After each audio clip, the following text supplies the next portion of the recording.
press conference. First of all, just want to mention Bobby Miller's passing the service today. I know a lot of people are out there, and it's a tremendous loss to our city and the entire state. But we're here today to talk about an issue that has really been flying under the radar in Burlington, but it is a super incredibly important issue to the city of Burlington and Burlington taxpayers, and that is the issue of investment in Burlington Telecom. I'm going to just introduce this issue, talk about it for a couple minutes, and then call up other city councilors, current and former, to lay the issue out for you. So at our next meeting, we are going to be faced with a really critical and important choice to the citizens of Burlington, and that is whether we are going to invest any or all of the money, the proceeds from the sale of Burlington Telecom, or whether we're just going to cash out and end it. And I just want to say we start out with, we know that a number of years ago, Burlington Telecom was formed, and we, taxpayers, a lot of money was lost. And more recently, in 2017, we had a sale of Burlington Telecom required by a court settlement in which we had a bidding process that had multiple companies that were bidding tens of millions of dollars for this company, showing the value of the company to start with.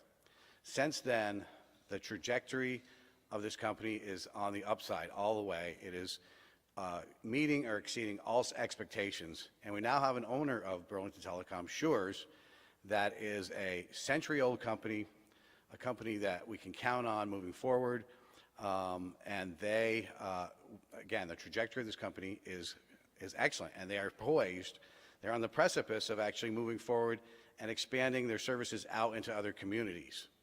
So again, what other councilors, current and former, are going to come up here and talk about is the short-sighted, what we think would be a really short-sighted decision by the city council. And what we're concerned about is if the council decides to invest no money in this company and pulls the plug, because at the end of the day, what that will mean is that we will be saying it's over and we have lost the rest of the money, instead of making a real effort to bring in money to taxpayers that can benefit every citizen of Burlington for years and years to come. Not mentioning also that if we do not invest, we will have no seat on the board, no say on the company's direction in the future.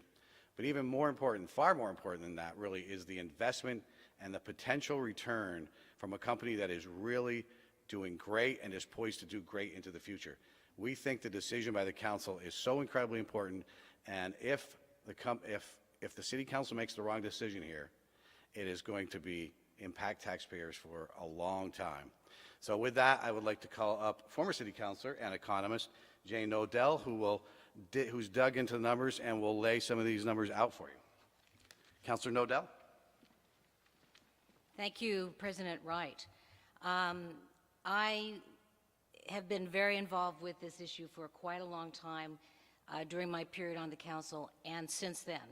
I was on the Burlington Telecom Advisory Board where we were reviewing the performance of this company on a regular basis, and I was on the council during the sale process and looked at all of the proformas that were presented by the different bidders.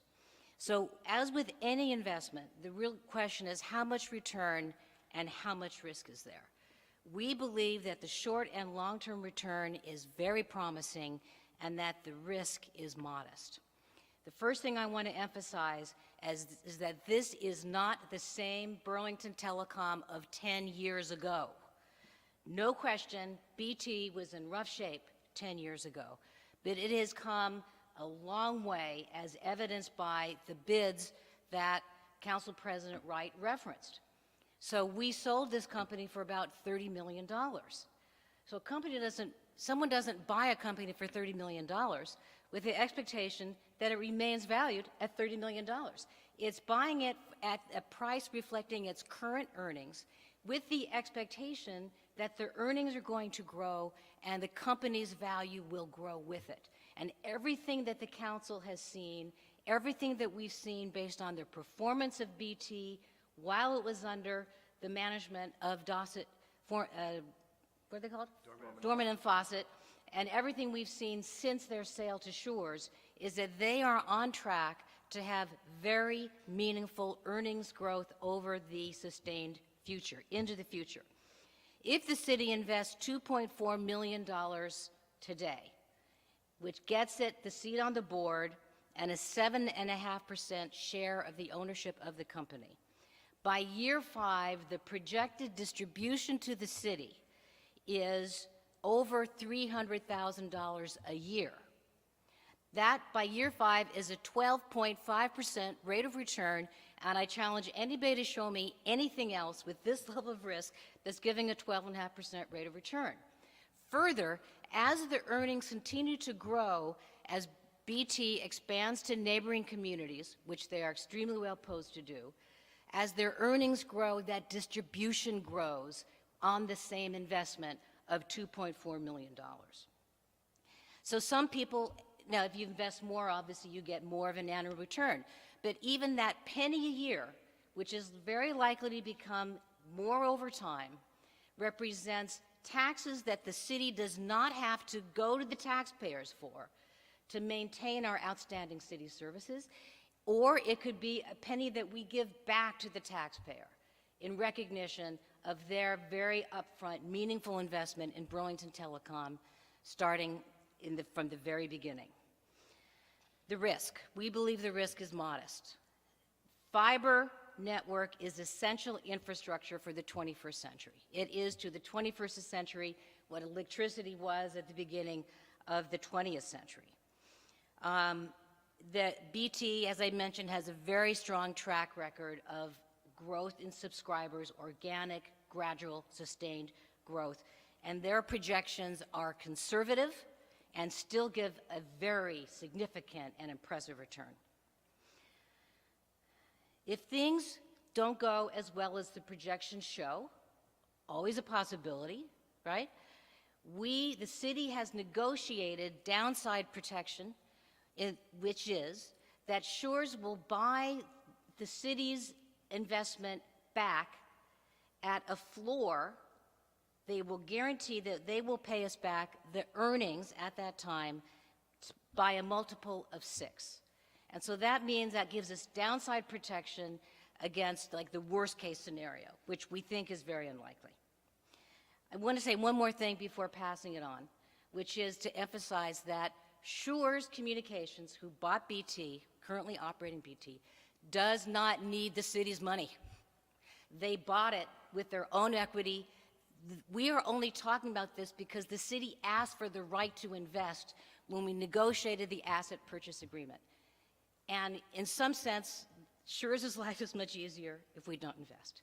But they are being very good partners in laying out to us the different ways to invest and being very upfront with the community about the projected returns. Thank you very much. Thank you, Councilor Nodell. Let's hear now from Councilor Brian Pine. Thanks, Kurt.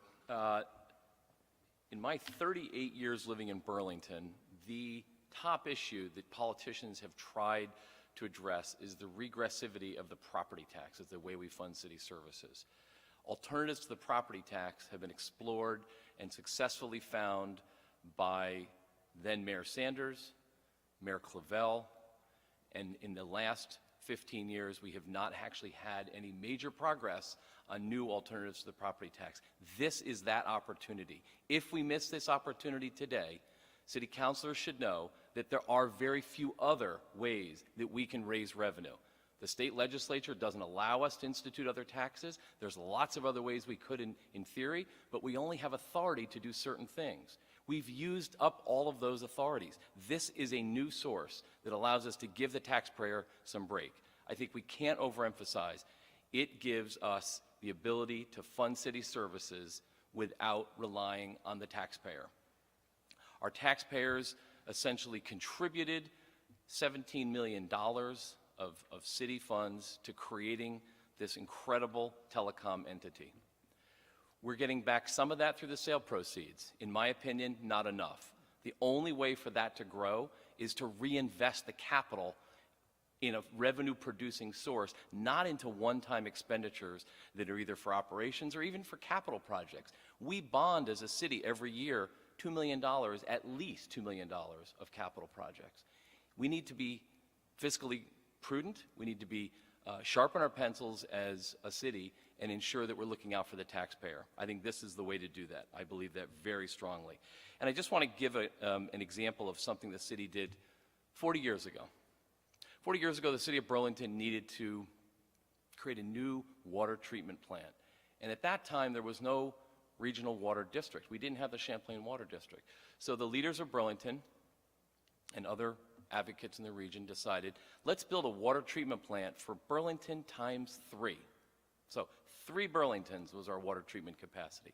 We paid for it as Burlington ratepayers, and guess what? They created a water district that did not allow us to recapture that investment. So we've paid really high water rates as a result over the last 40 years because of that investment. We have an incredible water treatment plant. We have technology far exceeds what we needed, but we made that decision. We made an error in judgment. In this case, it's exactly the opposite. We've already made the investment to create the infrastructure. We have the opportunity to benefit from it for the years coming in the future, but if we decide to cash out now, we're basically cheating our taxpayers of that future revenue that we'd be foregoing, and I think that's a huge mistake. I just want to reiterate something that Councilor Nodell said. I asked Todd Shores at his appearance to City Council, do you want the city to be investing in this company? And he honestly said, I agreed to this. I'm going to stick with the agreement because that's what I agreed to. But honestly, our life would be a lot easier if we didn't have your equity in this project. So when people say, what are we doing? This is corporate welfare. This is inappropriate public investment in a private company. It's a very different scenario when we requested it so that we could recoup some benefit for the taxpayer and have a certain level of local control and local ownership. Granted, it's only 7.5%. That's a lot more than zero. And by divesting and totally divesting, we have zero ownership and zero control. So I hope the council will stay open-minded about this, and I hope we'll all come together on this one. Oh, I also want to address the issue of obsolescence. Some have suggested that fiber will no longer be needed because we have this new technology that's spreading across the country and across the world called 5G. Well, 5G relies on a thing called a backbone. The backbone is fiber. Fiber is what allows 5G to exist. And it's also not symmetrical. 5G is in one direction only. As Todd Shores explained as well, 5G allows you to download really fast. It doesn't allow you to upload. So for businesses who will upload massive amounts of information, 5G will mean nothing to them. For people who are self-employed at home and have really big data files, 5G will be meaningless. It's the fiber. The fiber is the core. It's the backbone. Let's stick with it. Thank you, Councilor Pine. Let's hear now from a person who knows the new north end of Burlington as well as anybody in the city of Burlington, former Councilor Dave Hartnett. Thank you. Thanks for coming. It's a lot of history with Burlington Telecom in our city, and we're in a good place right now. And particularly in the new north end, those of you that were around when this really hit rock bottom, you couldn't go into the new north end without seeing huge signs saying we want our $17 million back. And here's our chance. And I'll even make the case that we should invest it all. Because if you do the numbers that Councilor Nodell just gave you at $2.5 million, you can double that at $5 million. And you can see how quickly the return on our value would be. That we could possibly get, I'm not saying it would happen, but there is a better chance for us to get our $17 million back with this decision on Monday night. And I think the other thing that I want to make clear is this is it. We say no Monday, that's it. We don't get another shot at this. This is a one-time opportunity. The reason, and it was a messy process, the sale of Burlington Telecom, I think you remember that as well, but the reason I fought as hard as I did for Shores is because Todd Shores agreed to this, right? We wanted ownership. We heard that from the community, right? That they wanted some type of ownership. Not only, we're going to give that all away with a vote on, I think it's Tuesday night, right? Tuesday night, we're going to give a vote. If we vote no on this, that's it. We're done. No ownership, no nothing, right? And I think it's important, if we're going to have a local company in Burlington Telecom operate in our backyard, make the investments they have in our community, including the new North End by opening a distribution out there, right? And they're saying to us, we want to be your partner, right? And we'll put safety guards in to protect you as well, right? For the city council to say no, that we're going to take a $5 million cash out and say that's the best we could do, right, is really being disingenuous to the voters of Burlington. So I'm urging everybody, Councilor Jang's here today. I know he's not on board. I'm hoping to get Councilor Jang on board. I think if we do this, we will not regret it. So I'm hoping on Tuesday for at least 7 city councilors. I would like to see them all. There is no reason not to do this. In fact, we can't afford not to do it. Thank you. Thank you, Dave. And now let's hear from the Dean of the City Council, longest serving City Council in the history of the city, Sharon Busher. Should I move this down? And the shortest. So thank you. Thank you, Kurt. I've been here through it all. I was here at the beginning when there was so much hope and so much optimism of having competition for now Xfinity or Comcast. There was just a lot of hope in the community. And we embrace this. And as has been stated, the build-out was far more costly than anyone imagined, and mistakes were made. We have an opportunity now, having gone through all the turmoil that has been referenced with the previous speakers, we have an opportunity now to really reap some of the benefit from that investment and to give back to the taxpayers some of that $16.9 million. This is a decision, as people have said, that is a one-time. It's not, on the council, there's an opportunity frequently for, if you make a decision and then you think, well, maybe we want to reconsider it, we have that opportunity for other decisions, but this is not that type of decision. We have to come to some agreement, and then that decision is final, and we have to live with the consequences. I'm up for re-election, and I'm door knocking, and one of the things I hear is the affordability or lack thereof of living in Burlington from renters and homeowners, and how do we help keep taxes down? How do we keep Burlington being as affordable as it is, and we want to even make it more affordable? One way, as Councilor Pine, as Brian Pine stated, is to find a new source of revenue that is a constant source. Councilor Nodell referenced that, the economist who I look to and really value her critical insight of how that money, that revenue stream will come in on an annual basis. I think that's so important to understand that it's not just for this administration or this council or this group of people that live in Burlington. It will continue on for as long as that investment continues. And so I really hope that the councilors who are on the fence or have thought that they don't feel that the risk is worth it will look at this and say, wait a minute, if we just take the money that we have, the $5+ million, and just put it in an account and spend it for this special item or that. Once we spend it, it's gone. There is no return on that investment. In fact, there might be a cost if we do something that we want to manage in the future.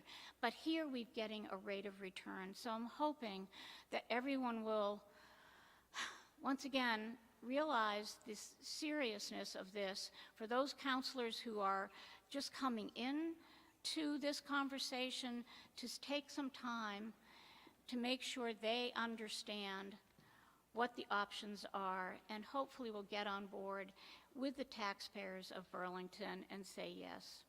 Thank you. Thank you, Councilor Busher. So let me just make a couple of remarks to wrap this up, and then we'll be happy to take, the 5 of us will be happy to take any questions.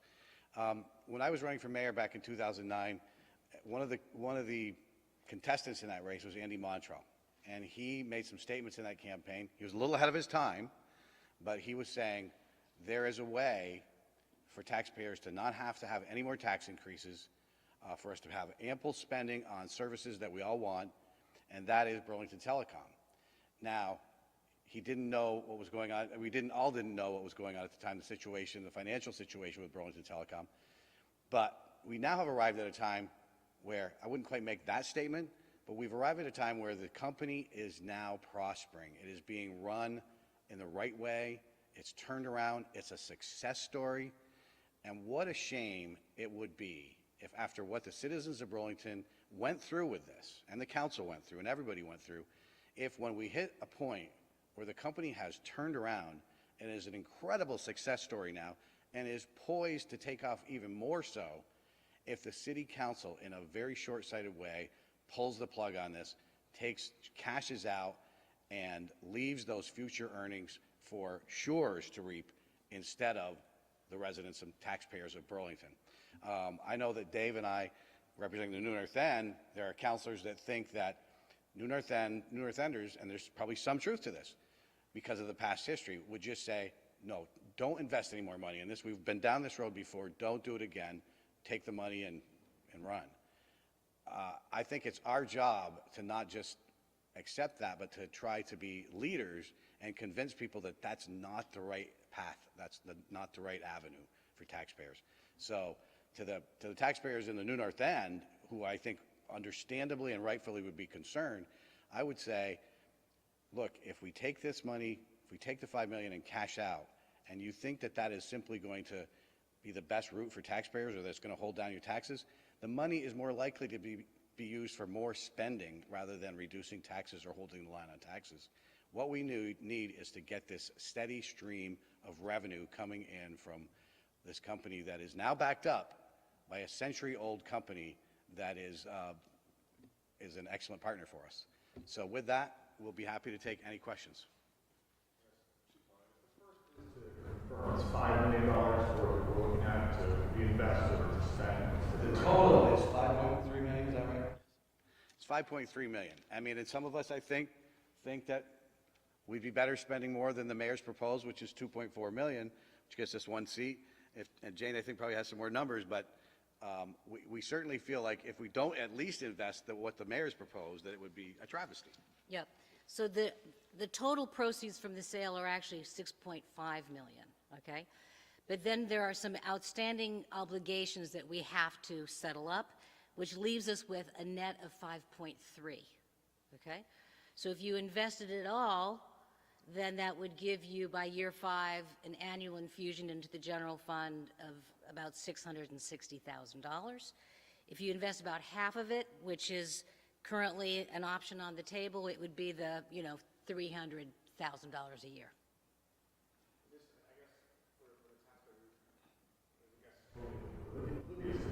This would be saving money in the long run, correct?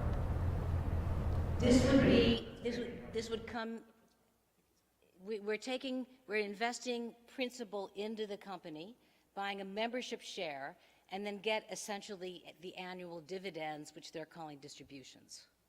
And Jane, can you mention how long, I think you looked at these numbers, how long would it take before we would potentially recoup our investment?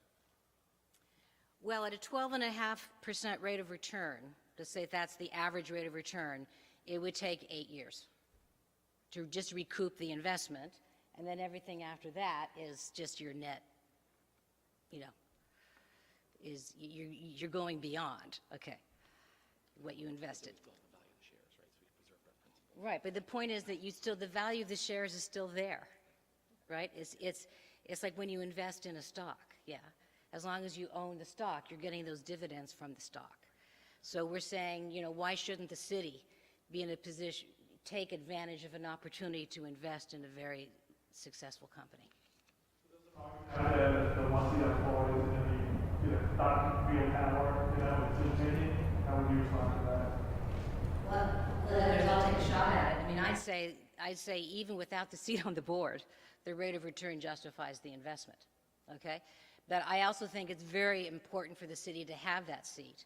And I think it's extremely valuable because it will allow the city to, especially its economic development, community economic development arm, to have an effective partner with Burlington Telecom. And that can be exceedingly powerful if used in the right way. I'll just add to a little bit. I think all of you have covered Burlington politics enough. Everybody in this town thinks they have a right to say anything they want about any issue they want, and I think that's what's great about Burlington, right? So for those people that say, oh, the seat on the board is not that important, I think they're saying that just the fact that, to get over that hurdle. Because in the long run, trust me, and you guys know this about Burlington, they're going to want that seat on the board, right? They're going to want that ownership, right? They're going to want to have say in this company. And I agree with that, we should. So I think if those people are making that argument now, it's really just to get over the hurdle Tuesday night for a no vote, right? Because at the end of the day, I think we all know Burlington, right? We've all covered it, we've all served it. Everybody wants a little say in everything in this town. That's what makes us so great. So I don't buy that. Yeah, I just want to say, as far as seats on the board, that's one of 7 seats. So yes, it's a minority, and even if we had 2 seats on the board, we still wouldn't be in control. But it does get you into conversations about programming, and it does give you some local control. And we are really into local control, as you know, all of us. And so we'd like to continue that. And there was no matter what your position was on Burlington Telecom, there was a cloud of sadness when we lost that entity. And this doesn't sever that for good. It keeps us still involved. And just imagine this. It was the citizens of Burlington that made the vote to create Burlington Telecom. Now, by the financial problems that happened a decade or so ago, and a court settlement meant that we had to sell. We had to go through the process we went through. But imagine now the city council, after the citizens creating this, deciding on their own, we're pulling the plug, cashing out, and you're left holding the bag, and I'm going to get no opportunity to get the returns that we think this company is really going to see in the coming years. Any other questions? Courtney?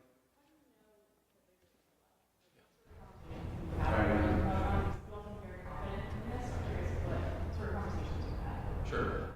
In the public session that was held a few weeks ago, we asked point blank to Todd Shores, based on the projections, how are you doing? We as counselors have proprietary information that we can't share, but he assured us that they're exceeding expectations by quite a bit. So look at the projections that are available. We can provide you with those. I don't have printed versions of them, but I can send them around, and it can tell you what type of growth they were projecting. And just, even if you were to increase it by 10%, which I'm sure is conservative, we've had professionals from the industry look at those projections recently and said that those are still valid, although they're very conservative. Based on the absorption or market penetration rates experienced by other telecoms in similar sized markets, you kind of count on about a 50% penetration rate, and in some places as high as 65. We haven't reached that yet in Burlington, and we certainly haven't reached it in Winooski and South Burlington, where basically the backbone of the system goes to the airport in South Burlington and goes into Winooski to a few of the buildings, City Hall, and a few others. So we have the infrastructure here, the growth potential. We are just poised on the edge of a really significant growth trajectory for this company. Plus Todd Shores. I said that, yeah. I said No, but plus Todd Shores has years of experience in telecom. So it's not like this is his first opportunity to take ownership. And so he has all of that to refer to. So he's comparing our company with his history. And so I think, that offers some security also. So, thank you, Sharon. And we'll go to Tom in just a second. I want to just add one more thing in. Shores also purchased, just prior, I think, to Burlington Telecom, purchased Hiawatha Broadband in Minnesota, which is another great telecom success story. And they have gone through what we're going through right now. They've already done it successfully. So Shores and Hiawatha already has the experience under the belt. They know what they're doing. Again, I think that what Councilor Pine, Busher, Councilor Nodell, Councilor Hutton are saying, this company is, we've seen the numbers. We know they're doing great. We know that this was said in public session. Obviously, we have other stuff that we can't say, but he's made clear that it has met or exceeded all expectations in the first year. And again, we are fully confident that the trajectory of this company is all the way up. Tom? Investing $2.4 million, that would offer you one channel board, with the full 5 would offer you 2? I don't know that it would. I think we'd have to go higher I than would that. check, no, I think we need to do more than that. But the one seat would be, 14% of the board with only 7.5% of the company. So it's actually, not that bad from that point of view. The protection that you were talking about that Sher's talking about, so what exactly, you just explain that a little bit more, I mean, like how much would the city be getting back at a minimum if Okay. was Okay, so Schurz bought the company for about, let's just say $30 million. Okay, so where did that number come from? It came from its earnings before interest, taxes, depreciation, and amortization, EBITDA, E-B-I-T-D-A. Okay, so they look at the earnings that time were about $5 million, and they applied a multiple of 6, which is an industry standard for how much to value each dollar of earnings, basically, to go from earnings to the value of the company. Okay, so they're going to buy it back from us at EBITDA times 6. So if the earnings stay at where they are, although they've already exceeded $5 million, okay, if we sell like the next day, and the earnings are $7 million, then they're saying they're going to buy it back from us at 7 million times 6. No, that's the price at which they'll buy it back.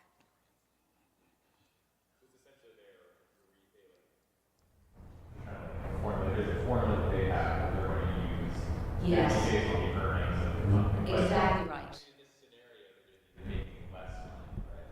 That's why we want to cash out. Presumably, yeah. Or there's some unexpected need in the city, and you really need the capital back.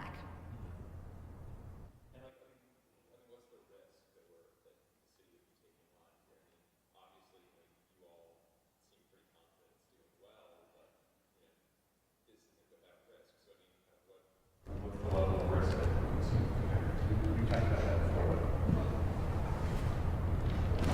For me, I hear the numbers and you can see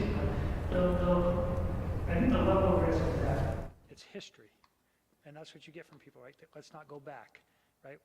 We've been through this before, we've lost $17 million before, and sure, if you have a half hour, 45 minutes to sit down with every taxpayer in Burlington and you lay this out to them, they're going to say, no, of course, we should invest, right? But that's not what we have here going on, right? We have a vote on Tuesday, right?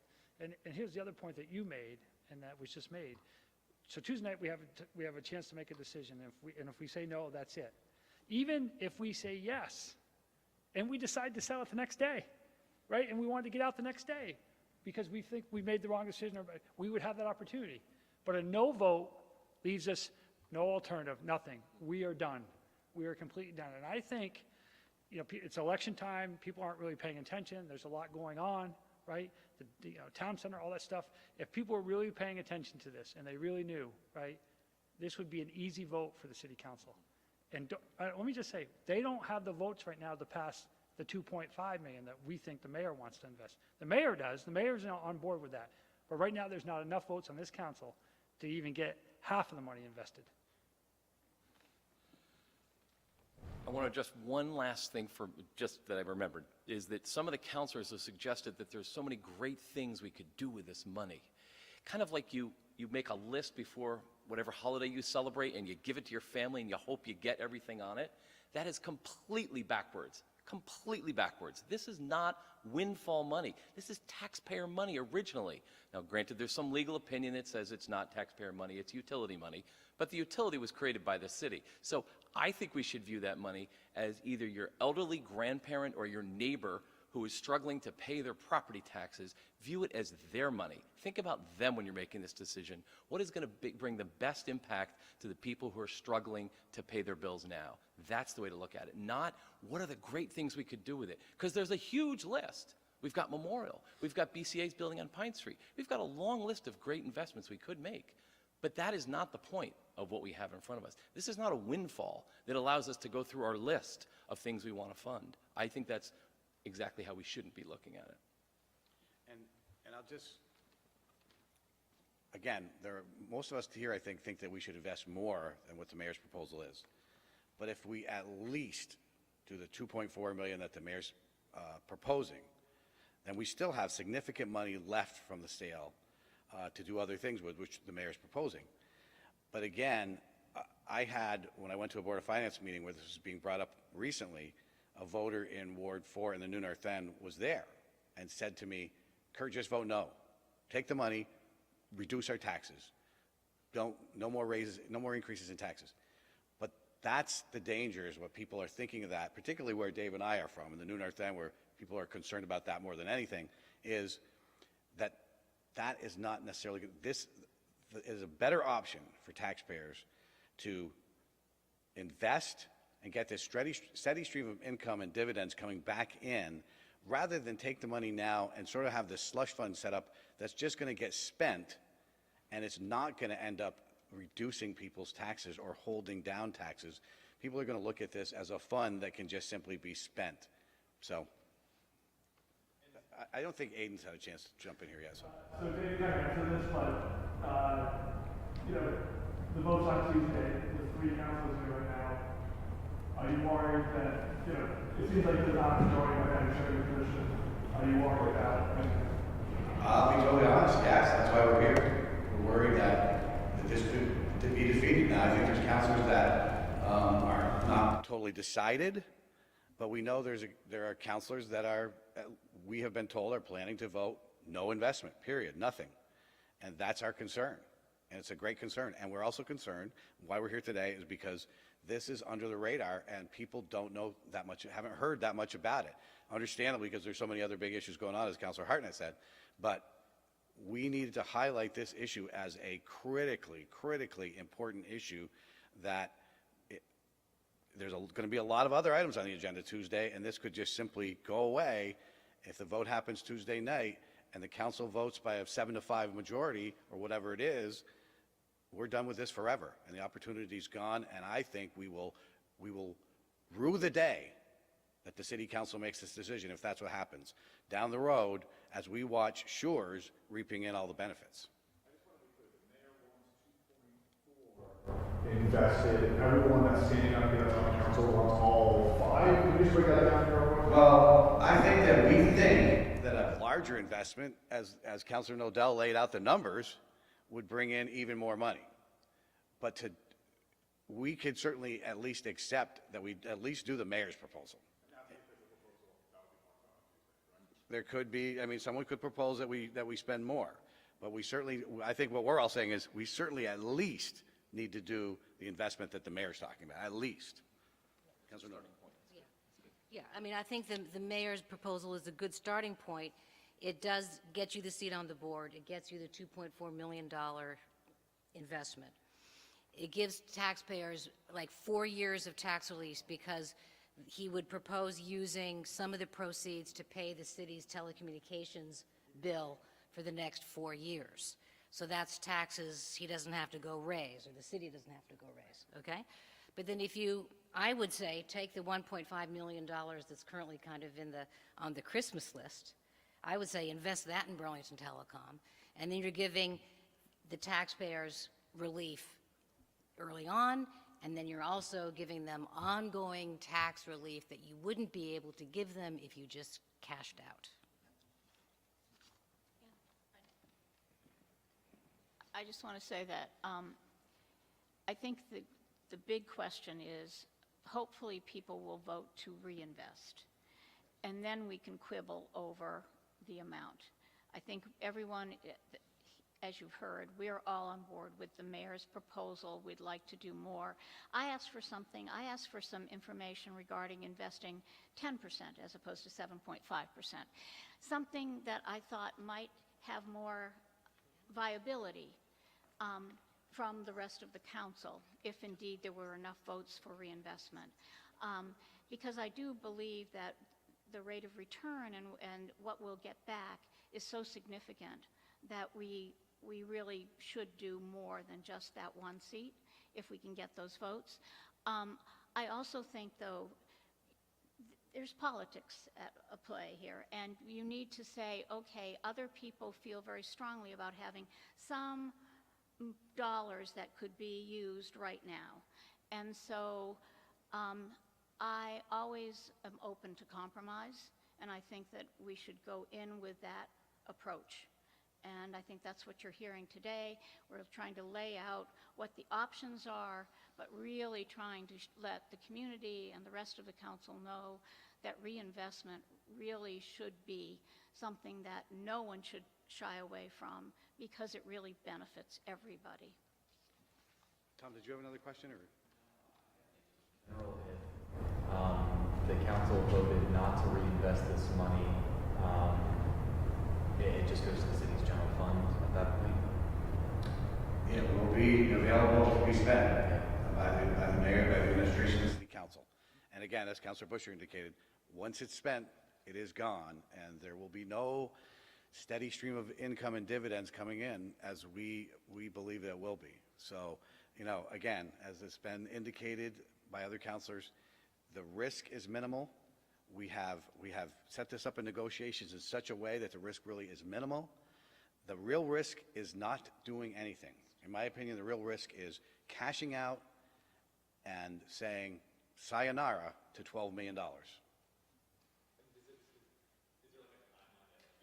Is that why this is? It's always been understood that we needed to make this decision by no later than, I think, the first or second meeting in March. But the mayor's indicated that we really need to make it earlier than that. So that's where we stand right now.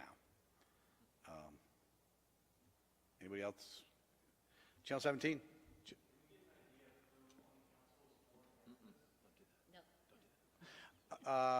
We'll leave that to you to figure out. We'll leave that to you. It's a good question, but because if we start naming them, I mean, we are hoping that we can convince. I'd love to be able to think that we could convince all of them to vote for at least the mayor's proposal. Again, we think it behooves taxpayers to invest a little bit more than that. Maybe it doesn't necessarily have to be all of it, but we think it could be more than what's being talked about. But certainly to not invest at least what the mayor's proposing and pull the plug, we think would be a great mistake. But the reason we don't want to get into naming names, we know who they are, but we are hoping that they can be convinced that the right action is to not look at this in a short-sighted manner. I think I just got to say one thing, because I did mention Councilor Jang, and he was here. That was no disrespect to Councilor Jang. I respect the work he does, his decision on this. I would hope he'd come around. I know he's one that's probably on the fence, and so since I interjected his name early on, I just want to be clear about that. He was here. It was more kind of a gesture of fun than anything else to include him into the conversation, but I hold no judgment on Councilor Jang or any other councilor on this. Anything else? All right. Thanks for coming out. We appreciate it.